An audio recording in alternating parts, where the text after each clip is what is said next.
Good morning students, कैसे हैं। मैं शारदा प्रसाद, आपका बायोलॉजी टीचर। आज हम चैप्टर 3 का अगला टॉपिक पढ़ेंगे, नर जनन तंत्र, मेल रिप्रोडक्टिव सिस्टम, जिसका पहला अंग है वृषण कोश, जिसे स्क्रोटम और स्क्रोटल सैक कहते हैं।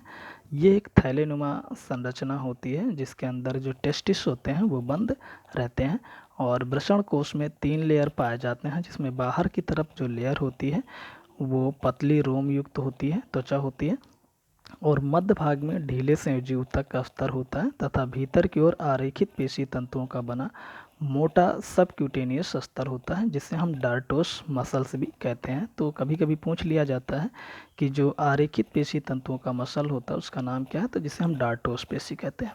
और इसी के कारण जो स्क्रोटम होता है, जिसको स्क्रोटल सैक कहते हैं, इसमें ऊपर नीचे की ओर गति होती रहती है, जिसके कारण जो टेस्टिस होता है उसका टेम्परेचर सामान्य बॉडी की तुलना में लगभग 2 डिग्री सेंटीग्रेड तक कम होता है। ठीक है, अगला है वृषण यानी टेस्टिस। मनुष्य में 4 से 5 सेंटीमीटर लंबे, 2.5 सेंटीमीटर मोटे नियर अबाउट तथा 20 से 25 ग्राम भार वाले 2 टेस्टिस होते हैं, वृषण होते हैं, जो वृषण कोश यानी स्क्रोटम में बंद रहते हैं। वृषण पर 2 स्तरीय आवरण होता है, जिसमें बाहर की ओर जो आवरण होता है उसको ट्यूनिका वेजाइनेलिस कहते हैं, तथा अंदर की तरफ जो आवरण होता है उसको ट्यूनिका एल्बुजिनिया कहते हैं। और ये श्वेत सघन तंतु संयोजी ऊतक के बने होते हैं। ट्यूनिका एल्बुजिनिया जो है वो वृषण लोब्यूल्स यानी वृषण पट्टियाँ बनाता है, जो वृषण ऊतक को लगभग 200 से 400 शंक्वाकार पिंडकों में बांट देता है। कहने का मतलब यह है कि अगर हम वृषण का यानी टेस्टिस का अनुप्रस्थ काट काट के देखते हैं तो लगभग उसमें 200 से 400 के बीच पिंड दिखाई देते हैं, और ये पिंड जो होते हैं वो ट्यूनिका एल्बुजिनिया के पट्टियों के द्वारा बने होते हैं। तो अगला है वृषण की संरचना। ठीक है, थोड़ा सा हम इसके विषय में समझ लेते हैं, तो बाद में डायग्राम को देख लेंगे। आगे इसमें है कि जो प्रत्येक पिंडक यानी कि जो ट्यूनिका एल्बुजिनिया के बने जो लोब्यूल्स होते हैं, ठीक है, 2 या 3 अति कुंडलित, किसमें कि जो ये प्रत्येक पिंडक में यानी लोब्यूल्स में, तो यहीं पे समझने की चीज़ है कि जो प्रत्येक पिंडक यानी कि लोब्यूल्स में 2 या 3 अति कुंडलित शुक्रजन नलिकाएं होती हैं, जिसको हम सेमिनिफेरस ट्यूब्यूल्स कहते हैं। और ये सेमिनिफेरस ट्यूब्यूल्स जो होती हैं ये संयोजी ऊतक में पड़ी होती हैं। संयोजी ऊतक में रुधिर वाहिनियां विशेष प्रकार की इंडोक्राइन ग्रंथि कोशिकाओं के समूह होते हैं, यानी कि जो संयोजी ऊतक होता है उसमें रुधिर वाहिनियां और उसके अलावा विशेष प्रकार की इंडोक्राइन ग्रंथि कोशिकाएं भी होती हैं। इन कोशिकाओं को लेडी कोशिकाएं या अंतराली कोशिकाएं कहते हैं। लेडी कोशिकाएं इसलिए कहते हैं क्योंकि इनकी खोज जो है लेडिग नामक साइंटिस्ट ने किया था, और ये नर हार्मोन टेस्टोस्टेरॉन का स्राव करती हैं।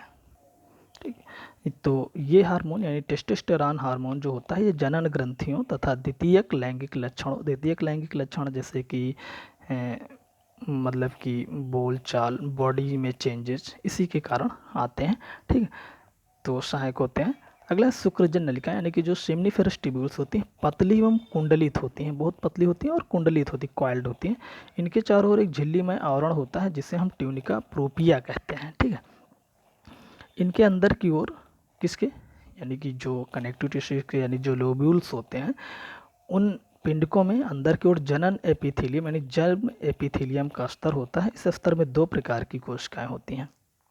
एक शुक्रजन कोशिकाएं स्पर्मेटोगोनिया होती हैं, जिनसे स्पर्म का फॉर्मेशन होता है, यानी इन कोशिकाओं के विभाजन से शुक्राणु यानी स्पर्म बनते हैं। और दूसरी होती हैं अवलंबन कोशिकाएं, ठीक है, सपोर्टिंग सेल्स। इन कोशिकाओं को सर्टोली या उपचारक कोशिकाएं, नर्स सेल भी कहते हैं। सर्टोली कोशिकाएं स्पर्मेटिड से विकसित हो रहे। स्पर्मेटिड्स क्या होती हैं कि जो पुरानी कोशिकाएं होती हैं स्पर्म को जनरेट करने वाली, उनको हम स्पर्मेटिड्स भी कहते हैं। तो शुक्राणुओं को सुरक्षा प्रदान करते हैं। उसके बाद अगला जो पार्ट है जिसको हम वृषण जालक कहते हैं, रीटी टेस्टिस। सभी शुक्रजन नलिकाएं जो होती हैं यानी सेमिनिफेरस ट्यूब्यूल्स जो होती हैं वो उनके अंतिम सिरे आकर के एक बड़े जाल में खुलते हैं, और इस भाग को हम क्या कहते हैं, रीटी टेस्टिस कहते हैं। ठीक है, इससे लगभग 10 से 15 नलिकाएं निकलती हैं, जिन्हें अपवाहक नलिकाएं या शुक्रवाहिकाएं कहते हैं, यानी कि जो रीटी टेस्टिस होती है वो फिर आगे की ओर ओपन होती है, तो उस हिस्से को हम क्या बोलते हैं, वास इफरेंस या अपवाहक नलिका कहते हैं, जिसको शुक्रवाहिका भी कहा जाता है। ठीक है, तो डायग्राम में हम लोग इसको देख लेते हैं। तो सबसे पहले हम देख लेते हैं कि ये मनुष्य के नर जनन अंग पार्श्व दृश्य और अधर दृश्य दिए गए। तो यहाँ पे आप देख सकते हैं कि ये टेस्टिस है, और ये टेस्टिस के नीचे की जो लेयर है इसी को हम क्या कहते हैं, स्क्रोटम कहते हैं। ठीक है, ठीक। तो ये डायग्राम जो यहाँ पे दिखाया गया वृषण की अनुप्रस्थ काट है, जिसमें किस एक लोब्यूल्स यानी एक पिंड की संरचना दिखाई गई, जिसमें यहाँ पे हम देख सकते हैं कि ये कनेक्टिव टिश्यू का बना हुआ एक लेयर होता है, जिसमें ब्लड वेसल्स होती हैं, कनेक्टिव टिश्यू है यहाँ पे। और दूसरा इंटरस्टिशियल सेल्स, जिसे हम लेडिक सेल भी कहते हैं, और ये लेडिक सेल क्या करता है, टेस्टोस्टेरोन हार्मोन का सिक्रेशन करता है। उसके अलावा यहाँ पे स्पर्मेटोसाइट्स यानी कि पुरानी ये स्पर्म को विकसित करने वाली कोशिकाएं होती हैं। स्पर्मेटोगोनिया ये नई कोशिकाएं होती हैं जिससे स्पर्म का फॉर्मेशन होता है।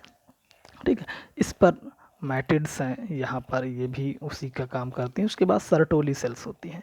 तो हमने कहा था कि अंदर की तरफ यानी कि जो लोब्यूल्स होते हैं उसमें अंदर की तरफ दो प्रकार की सेल्स होती हैं। ठीक है, तो यहाँ पे एक सर्टोली सेल्स जिस है, और एक स्पर्मेटोगोनिया होंगी, दूसरी क्या होती है, सर्टोली सेल। तो सर्टोली सेल बहुत कम संख्या में होती हैं, और इनका काम होता है कि जो स्पर्म होते हैं उनके लिए न्यूट्रिशन प्रोवाइड कराना।